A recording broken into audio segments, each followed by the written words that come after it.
Sanibonani, welcome back to enye video nyabonga kakhulu ukuthi ungene. Thank you very much. Ngicela ku like, usubscribe, ushare, ubuke nama ads mangabe ayaqhamuka kusabuka ivideo, ngicela ungawaskip. Thank you so much you guys. Kulodaba luka Malema uyatrend abafethu hayi angeke. Ngiyathinteka umholi we-EFF baba uJulius Malema okuhlanganisa ke ubaba uGeneral Feroz Khan iMadlanga Commission ivumbulula into eziningi laphana abafethu ngoMalema isingane sika Malema no Feroz Khan and nalo munye bathi uSayid. Is it Sayid? I can't even pronounce that. There's just a whole lot that is happening. So yo guys, I wonder where is Julius Malema, because wow, you know, to Julius Malema is, or he was, I do not know, part of the grilling of other people. Kodwa mase kunguye igama lakhe seliqhamuka kanje, like for me I'm like Ntate Malema, like what the hell, man, what the hell. Remember how he was grilling Vusimuzi Kate Matlala laphana ke engasejela seKhoshi Mampuru mangabe ke the ad hoc committee, they had to go and pheka ngemibuzo ke ubani uVusimuzi Kate Matlala. Waye busy baba Malema, waye busy. Ngiyambona nje lapha nje vele eParliament akadlali, you know what I mean. Kanti naye wenza okufanayo ayibafethu. I'm like, I'm a politician ngempela. Kodwa yini ngangi bafethu, kodwa kuthi uyaziphika ke lezi insolo Malema bafethu. Ngiyabona nje aku video akunkulumo ngoMalema on social media. I'm like, hey, abanye bathi uvela unecala kufanele ukubuse ejele. Wenza manje ke abambophe ke kwamanje, abambophe guys, ngithi basho njalo abantu enkundleni zokuxhumana. Hayi mina nanandaba nayo, you know what I mean. So kuthi uyaziphika kuba uJulius Malema lezi insolo zokuthi ke wakha uZungu no Major General Feroz Khan kanye ke nesikhulu senkampani kaGwayi uMohammed Sayid. Is it Sayid or Sayid? Ukuze ke abambe owayengu Inspector General wezobunhloli uDokotela Isaac Dintwe engamanga ukuze ke akhishwe ngenkani. Kuningi abakuvezile lapha ama messages, ama WhatsApp chats and everything else. Yo inkulumo nje zabo Malema nabo Feroz Khan and this Sayid. Hayi guys, like yo baye bamhlazi Malema bamhlazile. I'm like, manje usezohlala kanjani lapha eParliament kuyi-committee leParliament, usezohlala kanjani baba Malema? Uzobabheka thina abantu. Kodwa nanku ke ngoba uyaphika bafethu. Uyafaka incwadi efungelo ke efundwe phambi kweCommission kaMadlanga uMalema. Izingxoxo zakhe ezinikwe ke kule commission zibonisa ukuthi uSayid wayevame ukusebenza njengomuntu ongumxhumanisi edlulisa imiyalezo phakathi kukaMalema nobanini uGeneral Feroz Khan. Ubufakazi phambi kweCommission kaMadlanga buye baveza ukuthi uMalema kuthiwa wangenelele egameni likaKhan ngesikhathi senqubo yakhe yangaphakathi yokuqondiswa kwezigwegwe kanye nemiyalezo ebonisa ukuthi uSayid uqinisekisa uKhan ukuthi uMalema uthe uzonqoba. So ummeli ke uMatthew Chaskal Sen uye wachaza kabanzi affidavit kaMalema kanye nezingxoxo zeWhatsApp ezisikisela ukuthi Feroz Khan wazama ukusebenzisa isikhundla sikaMalema sezepolitics ukuze ke athumele imibuzo eParliament ngesikhathi kufakaza uDokotela Dintwe okusola ukuthi yenzelwe ukuba ke akhulume izinto ezizosetshenziswa ngokuhamba kwesikhathi ukumkhuba futhi kumphoqeleke ukuba asuswe esikhundleni sakhe.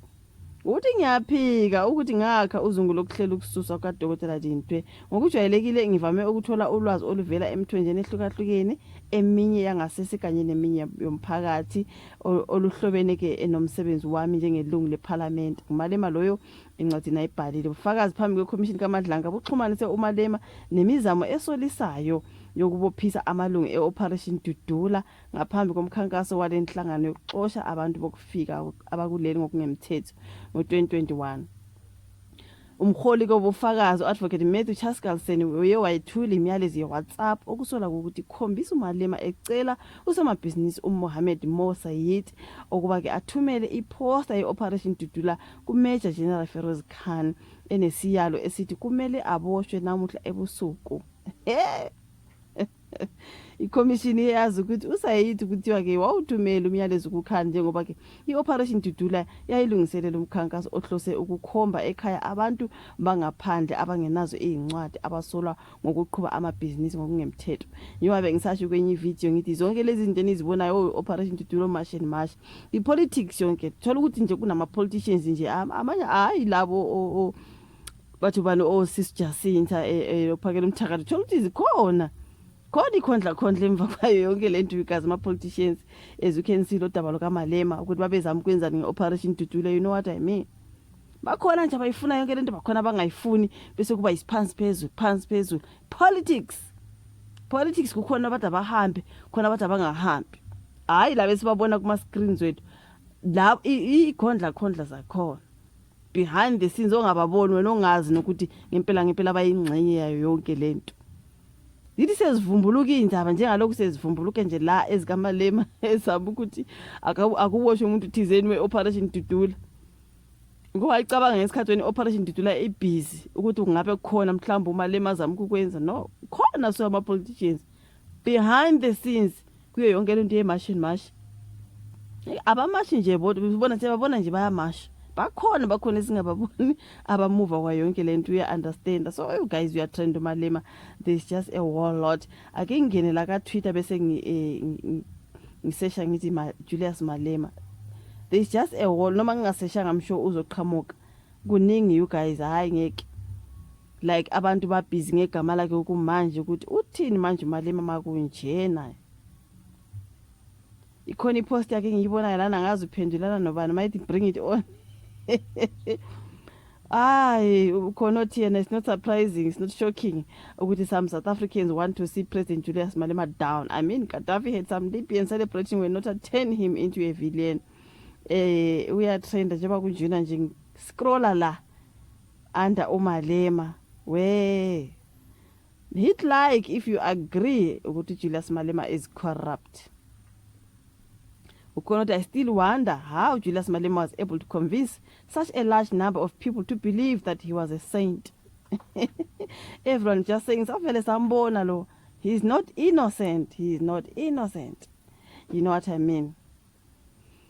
What if EFF President Julius Malema's phone was hacked? Is there any additional information or evidence to support this? Kumbula phela kunabantu beEFF abangavumelani nayo yonke lento you guys nyobe esebanjiwe umholi weEFF ukuthi unabo Feroz Khan and this Mohammed Sayed and bathu babakaratanang yo guys like Julius Malema. Every day the Madlanga Commission keeps exposing how corrupt Julius Malema is. I can't believe this man has fooled 9% of the population for over 13 years. This guy is a hardcore criminal. Konke lokho abantu bakusho emva kweMadlanga Commission, you guys, the things that are coming out there kule commission kaMadlanga hayi kunzima ngoba Malema angazi ngempela ukuthi le uzoyidoja kanjani. Yathini leyani indaba yakhe ukuthi akaye ejele for 5 years entontoni iyagcina iphele kanjani, usazohamba noma kasayi manje ke kuzothiwani ke ngale, because these are serious allegations futhi asezithola you guys sephakathi kwazo. Club wayicabanga ukuthi konke lokungeke kuze kutholakala but nanku ke kuyavela phela. Andi siyazi ubaba Feroz Khan kudala lokhu enza i-dive diving engafuni ukuza kwiMadlanga Commission. Mhlawumbe ubefihla zonke nje lezi engafuni ukuthi manje zivumbuluke. Manje phela nanzi ke bafethu iMadlanga belokhu igrill ama lawyers aka Feroz Khan, sekuze kuvela ke wonke lama messages ama WhatsApp and every communication ababe nayo, the exchanges and all that. Veza ukuthi uMalema no Feroz Khan and I guys, I don't want to go deep into it, but anyways, good luck to Abu Malema. Good luck.